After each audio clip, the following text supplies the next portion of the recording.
30 question है जो किसी न किसी एग्जाम में पूछे हुए हैं। तो हम पहला क्वेश्चन देखते हैं। कार्य का मात्रक है। कार्य का मात्रक क्या है? कार्य का मात्रक जूल होता है। प्रकाश वर्ष इकाई है। प्रकाश वर्ष दूरी की इकाई होती है। एम्पियर मात्रक है। तो एम्पियर किसका मात्रक है? विद्युत धारा का। एम्पियर विद्युत धारा का मात्रक है। निम्नलिखित में से समय का मात्रक नहीं है। समय का मात्रक प्रकाश वर्ष जो होती है समय की मात्रक नहीं होती। पारसेक, पारसेक इकाई है। पारसेक किसकी इकाई है? तो पारसेक जो होती है दूरी की इकाई है। इसका आंसर नंबर ये है। निम्नलिखित में से कौन सा सुमेलित नहीं है? मतलब इसमें से एक ऑप्शन जो है वो गलत है। तो गलत ऑप्शन ये हो जाएगा डी। सेल्सियस जो होता है उष्मा की इकाई होती है, ये गलत है। डेसिबल जो होता है ध्वनि की प्रबलता की इकाई, ये सही है। डेसिबल से जो होती है ध्वनि की तीव्रता को मापा जा सकता है। आवशक्ति जो है शक्ति की इकाई है, ये भी सही है। समुद्री मील दूरी की इकाई है।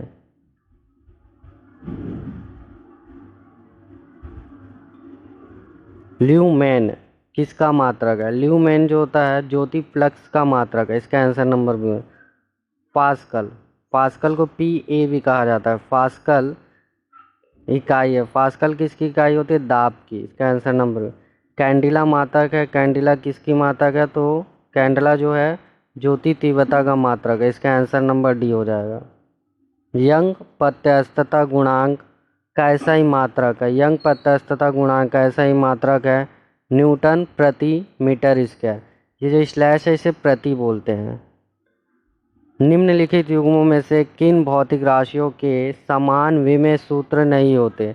मतलब इनमें से एक ऐसा ऑप्शन है जिसके विमेय सूत्र समान नहीं है। तो वह कौन है जिसके विमेय सूत्र समान नहीं होते? तो उसका आंसर नंबर हो जाएगा, ये कार्य और ऊर्जा के विमेय सूत्र समान होते हैं। भार और बल के भी विमेय सूत्र समान होते हैं। आवेग और सावेग के भी विमेय सूत्र समान होते हैं। केवल बल और दाब का विमेय सूत्र समान नहीं होता। तो आंसर नंबर इसका ए हो जाएगा। अदिश राशि, अदिश राशि क्या है? ऊर्जा क्या है? एक अदिश राशि है। अदिश का अर्थ क्या होता है? अदिश राशि एक ऐसी राशि होती है जिसकी दिशा नहीं होती। क्या होती है? दिशा नहीं होती है। जिसकी दिशा नहीं होती उसे क्या कहा जाता है? अदिश राशि। तो ऊर्जा जो हो जाएगी एक अदिश राशि है। और बल आगुण और सावेग ये दोनों क्या है? ये दोनों एक सदिश राशि है। सदिश। तो बल आगुण और सावेग क्या हो जाएंगे? सदिश राशि। सदिश राशि वे राशि होते हैं जिनकी दिशा होती है। अब ये अगला क्वेश्चन है, निम्नलिखित में से सदिश राशि है। सदिश राशि इसमें वेग है, क्योंकि वेग की क्या होती है? दिशा होती है। और द्रव्यमान समय और लंबाई की दिशा नहीं होती। तो द्रव्यमान समय और लंबाई क्या हो जाएगी? अदिश राशि, क्योंकि इन तीनों की दिशा नहीं होती है। पदार्थ के सावेग और वेग के अनुपात से कौन सी भौतिक राशि प्राप्त की जाती है? तो द्रव्यमान।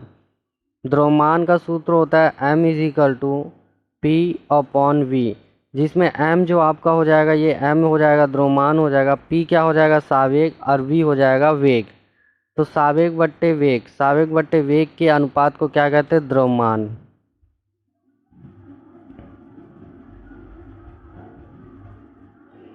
शून्य में स्वतंत्र रूप से गिरने वाली वस्तुओं का समान त्वरण होता है। इसका आंसर नंबर सी हो जाए। जो शून्य रूप से कोई वस्तु गिर रही है स्वतंत्र रूप से, तो उसका जो त्वरण होगा वो समान होगा। त्वरण को ए से प्रदर्शित करते हैं। जब 2 kg वाले द्रव्यमान पर 5 न्यूटन का बल लगाया जाता है तो उत्पन्न होने वाले त्वरण होगा। तो उत्पन्न होने वाला त्वरण हो जाएगा 2.5 मीटर पर सेकेंड स्क्वायर। इसका आंसर नंबर है।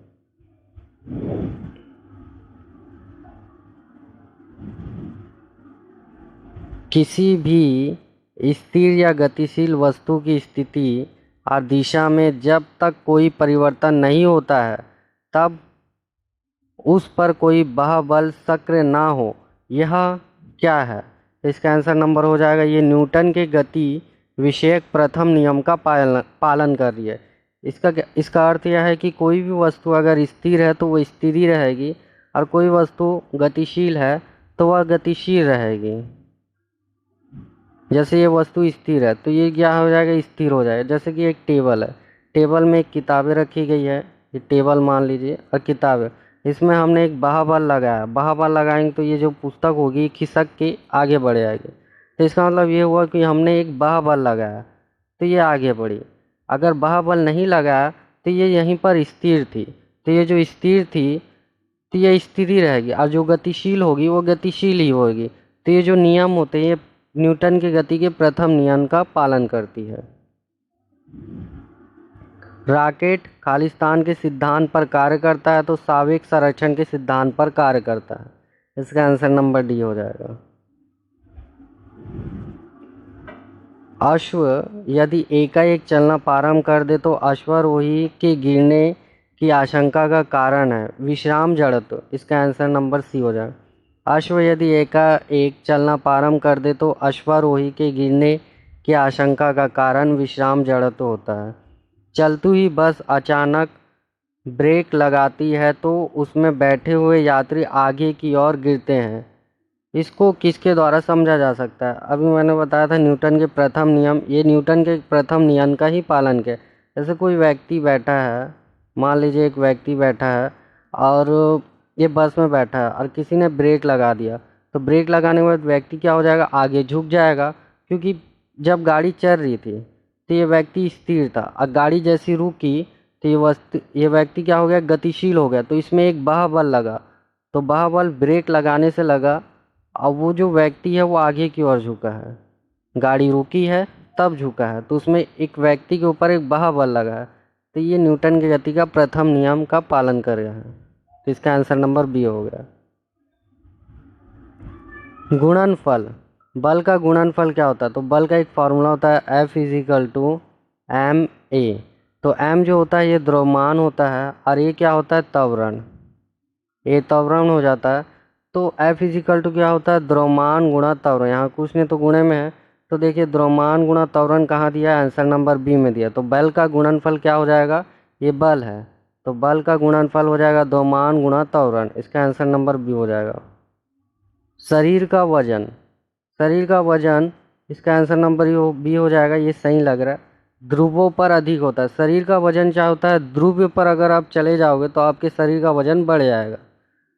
किसी मनुष्य का भार पृथ्वी पर यदि 600 न्यूटन है, 600 न्यूटन है, तब चंद्रमा पर उसका भार कितना हो जाएगा? चंद्रमा पर उसका भार कम होगा, वो हो जाएगा 100 न्यूटन। पृथ्वी की सतह पर किसी का भार 29.4 न्यूटन है, उसका द्रव्यमान कितना होगा? इसका आंसर नंबर भी 3 किलोग्राम हो जाएगा। एक अंतरिक्ष यात्री पृथ्वी की तुलना में चंद्र तल पर अधिक ऊंची छलांग लगा सकता है। क्यों? क्योंकि देखिए पृथ्वी जो होता है, हमारी पृथ्वी है, इस पृथ्वी में गुरुत्वाकर्षण बल क्या होता है, सबसे अधिक होता है, और यही चंद्रमा पर जो गुरुत्वाकर्षण बल होता है वह कम होता है, कम होता है। तो यही कारण है कि पृथ्वी जो होता है उसमें अगर किसी पत्थर को आप फेंकोगे तो वह तुरंत नीचे गिर जाएगी, और उसी को आप चंद्रमा पर जाके फेंकोगे तो उसे गिरने में बहुत टाइम लगेगा। तो ये इसका आंसर नंबर हो जाएगा सी। चंद्र तल पर गुरुत्वाकर्षण बल जो होता है पृथ्वी की तुलना में अल्पतम, अल्पतम मतलब कम होता है। गुरुत्वाकर्षण बल चंद्रमा पर कम होता है, पृथ्वी पर अधिक होता है। 1 किलोग्राम राशि का वजन कितना होता है? 1 किलोग्राम राशि का वजन होता है, इसका आंसर हो जाएगा 9.8 न्यूटन होता है। 1 किलोग्राम राशि का वजन 9.8 न्यूटन होता है। जड़त्व आघूर्ण और कोणीय त्वरण के गुणनफल को क्या कहा जाता है? उसे कहा जाता है टार्क। इसका आंसर नंबर बी हो जाएगा। जल के आयतन में क्या परिवर्तन होगा यदि तापमान 9 डिग्री से गिरकर 3 डिग्री पर कर दिया जाए? तो पहले वह आयतन क्या हो जाएगा, घट जाएगा, फिर बढ़ेगा। इसका आंसर नंबर सी हो जाएगा। जल के आयतन में अगर तापमान 9 डिग्री से 3 डिग्री पर आ जाता है तो आयतन पहले घटेगा फिर बढ़ जाएगा। इसका अब अगला क्वेश्चन है, एक बीकर में पानी पर बर्फ़ तैर रहा है। एक बीकर है, मान लीजिए एक बीकर है और इसमें पानी भरा है। अब इसमें हमने क्या कर दिया, ये बर्फ़ है, हमने एक बर्फ़ का टुकड़ा डाल दिया, तो ये बर्फ़ धीरे धीरे पिघल जाएगा, पिघल के ये पानी में मिक्स हो जाएगा। पानी में मिक्स होने पर जितना पानी का तल है, जैसे पानी का तल यहाँ है, तो पानी का तल यहीं होगा, इससे बढ़ेगा नहीं, क्योंकि बर्फ़ पिघल जाएगा और पानी बराबर ही रहेगा, तो इससे कोई परिवर्तन नहीं होगा, तो वो उतना ही रहेगा। इसका आंसर नंबर सी हो जाएगा। जब एक बीकर में पानी पर बर्फ़ तैर रहा है या बर्फ़ का टुकड़ा रख देते हैं और बर्फ़ जो होता है पूर्णतः पूरी तरह से पिघल जाए, तो बीकर में जो पानी रखा हुआ है उसका तल उतना ही रहेगा, ना बढ़ेगा ना घटेगा, उतना ही रहेगा। जब किसी बोतल में पानी भरा जाता है, अब एक बोतल है, उस बोतल में हमने क्या किया, एक बोतल है, उस बोतल में हमने पानी भर दिया, ठीक है, ये बोतल है, मान लीजिए इसमें हमने पानी भर दिया और उसे जमने दिया। अब इसे जमने दिया, हमने फ्रिज में डाल दिया, इसे जमने के लिए डाल दिया, तो बोतल टूट जाती है। अब ये बोतल क्यों टूटेगी, अगर हमने इसमें पानी भर दिया और इसे फ्रिज में रख देंगे, तो पानी जो होता है ना, जब वो जमने लगेगा तो पानी फैलेगा, अब पानी फैलते फैलते ये जो बोतल है क्रैक हो जाएगा, तो ये बोतल ऑटोमेटिकली टूट जाएगा, कांच का बोतल। तो इसका आंसर नंबर हो जाएगा ए, पानी जमने पर फैलता है।